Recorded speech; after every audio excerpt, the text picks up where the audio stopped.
பொன்முடி ராஜினாமா செய்ய வைத்திருக்கிறது திமுக சர்க்கார். அதே போல செந்தில் பாலாஜியை உச்சநீதிமன்றம் கெடுபிடித்து விட்டது. உங்களுக்கு பதவி வேண்டுமா, ஜாமீன் வேண்டுமா?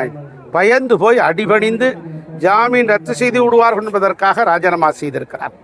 ஆக இப்போது சொத்து குவிப்பு வழக்கில் துரைமுருகன் போன்றவர்கள், MRK பன்னீர்செல்வம் போன்றவர்கள், தங்கம் தென்னரசு போன்றவர்கள், KKSSR ராமச்சந்திரன் போன்றவர்கள் மீதெல்லாம் வழக்கு இருக்கிறது. ஆகவே இனிமேல் அமைச்சரவை கூட்டம், தமிழ்நாடு அமைச்சரவை கூட்டம் கூட்டினால் சிறைச்சாலையில் தான் கூட்ட வேண்டும் என்பதை போல அத்தனை பேர் மீதும் ஊழல் குற்றச்சாட்டு இருக்கிறது. ஆகவே இந்த ஆட்சி எப்போது வீட்டுக்கு போகும் என்கிற கேள்வி எழுந்து விட்டது. விஜய் நேற்று ரோட் ஷோ நடத்தினாரு, அதே பகுதியில் உதயநிதியை நடத்தினாரு. இளைஞர்கள்லாம் எழுச்சியா விஜய் பக்கம் பொறுத்த அண்ணா திராவிட முன்னேற்ற கழகம் எழுச்சி மிகுந்த இயக்கம். வருகிற சட்டமன்ற தேர்தலில் நீங்கள் பார்க்க போகிறீர்கள், மகத்தான வெற்றி சரித்திரம் படைக்கும்.